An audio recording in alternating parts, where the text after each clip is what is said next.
নমস্কাৰ সকলোকে আমাৰ ইউটিউব চেনেল আছামিজ জিকে ৱৰ্ল্ডলৈ স্বাগতম জনাইছোঁ। Welcome to our channel Assamese GK world. আজি আপোনালোকৰ ওচৰত এটা নিউ টপিক লৈ আহিছোঁ। আশা কৰোঁ সকলোৱে ভিডিঅ'টি চাই ভাল পাব আৰু অলপো স্কিপ নকৰি শেষলৈকে চাই থাকিব আৰু লগতে বেল আইকনটো প্ৰেছ কৰি অল কৰিব, যাতে আমি আপলোড দিয়া সকলো ভিডিঅ' আপোনালোকে ন'টিফিকেশ্যন পায়। আজি আপোনালোকৰ লগত আলোচনা কৰিম বিশ্ব ভূগোলৰ গুৰুত্বপূৰ্ণ প্ৰশ্ন, গতিকে ভিডিঅ'টো শেষলৈকে চাই থাকিব। প্ৰথম প্ৰশ্নটি হৈছে the second largest ocean in the world. পৃথিৱীৰ দ্বিতীয় বৃহত্তম মহাসাগৰ কোনখন? কোনখন হয়? এটলাণ্টিক অ'চিয়ান। যদি প্ৰথমখন বুলি সোধে তেতিয়া আপোনালোকে সকলোৱে জানে যে পেচিফিক অ'চিয়ান প্ৰায় এক্সামত আহি থাকে, গতিকে এইবাৰ আপোনালোকক ফাৰ্ষ্টখন নিদি পেলাই ছেকেণ্ডখন দি দিব পাৰে, তেতিয়া কি হ'ব? এটলাণ্টিক অ'চিয়ান। ছেকেণ্ড প্ৰশ্নটি হৈছে in which ocean Falkland island is situated. Falkland দ্বীপটো কোন মহাসাগৰত অৱস্থিত? কোনখন মহাসাগৰত অৱস্থিত? এটলাণ্টিক অ'চিয়ানত অৱস্থিত। ৩ নম্বৰ প্ৰশ্নটি হৈছে which C separate Europe and Africa. Asia আৰু আফ্ৰিকা মহাদেশক কোনখন সাগৰে পৃথক কৰিছে? কোনখন সাগৰে পৃথক কৰিছে? উত্তৰটি হৈছে মেডিটেৰেনিয়ান। মেডিটেৰেনিয়ান চিয়ে পৃথক কৰিছে ইউৰোপ আৰু আফ্ৰিকাক। তাৰ পিছৰ প্ৰশ্নটি হৈছে in which continent is educator located. Educator কোনখন মহাদেশত অৱস্থিত? উত্তৰটি হৈছে ছাউথ আমেৰিকা। এডুকেটৰ ক'ত অৱস্থিত? ছাউথ আমেৰিকাত অৱস্থিত।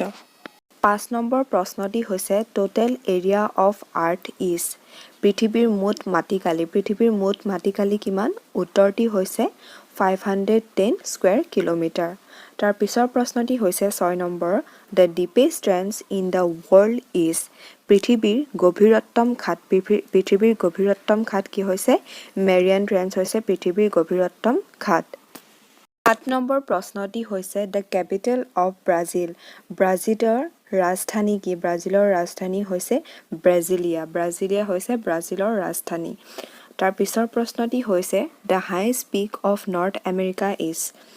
উত্তৰ আমেৰিকাৰ মহাদেশৰ উচ্চতম শৃংগ কি হৈছে? উত্তৰটি হৈছে MC কিনলি। ৯ নম্বৰ প্ৰশ্নটি হৈছে total country in the world. পৃথিৱীৰ সৰ্বমুঠ দেশ। পৃথিৱীৰ সৰ্বমুঠ দেশ কেইখন আছে? উত্তৰটি হৈছে 197খন আছে। তাৰ পিছৰ প্ৰশ্নটি হৈছে the largest lake in south America is. দক্ষিণ আমেৰিকা মহাদেশৰ সকলোতকৈ ডাঙৰ লেকখন হৈছে কি? উত্তৰটি হৈছে টিটিকাকা। টিটিকাকা হৈছে সকলোতকৈ ডাঙৰ লেকখন দক্ষিণ আমেৰিকাৰ।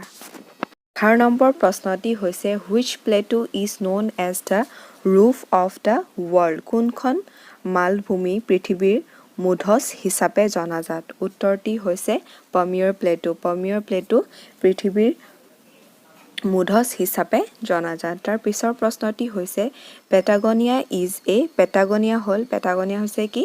টেম্পৰেট ডেজাৰ্ট। পেটাগনিয়া হৈছে টেম্পৰেট ডেজাৰ্ট। আজি ভিডিঅ'টো যদি চাই ভাল লাগিল প্লিজ লাইক কমেণ্ট শ্বেয়াৰ আৰু ছাবস্ক্ৰাইব কৰিব নাপাহৰিব আৰু কাষতে থকা বেল আইকনটো প্ৰেছ কৰি অল কৰিব, যাতে আমি আপলোড দিয়া সকলো ভিডিঅ' আপোনালোকে ন'টিফিকেশ্যন পায়। আৰু যদি আপোনালোকক ৱৰ্ল্ড জিঅ'গ্ৰাফিৰ ওপৰত এনেকুৱা ভিডিঅ' লাগে তেতিয়াহ'লে আপোনালোকে তলত মোক কমেণ্ট বক্সত কমেণ্ট কৰিব, মই নিশ্চয় আপোনালোকক দিবলৈ ট্ৰাই কৰিম। আৰু আজি দিয়া প্ৰশ্নসমূহ আপোনালোকৰ এক্সামৰ বাবে খুবেই ইম্পৰ্টেণ্ট হয়। প্ৰায়ে দেখি থকা যায় যে এনেকুৱা প্ৰশ্ন আহি থাকে এক্সামত, গতিকে ভালকৈ চাব। ধন্যবাদ।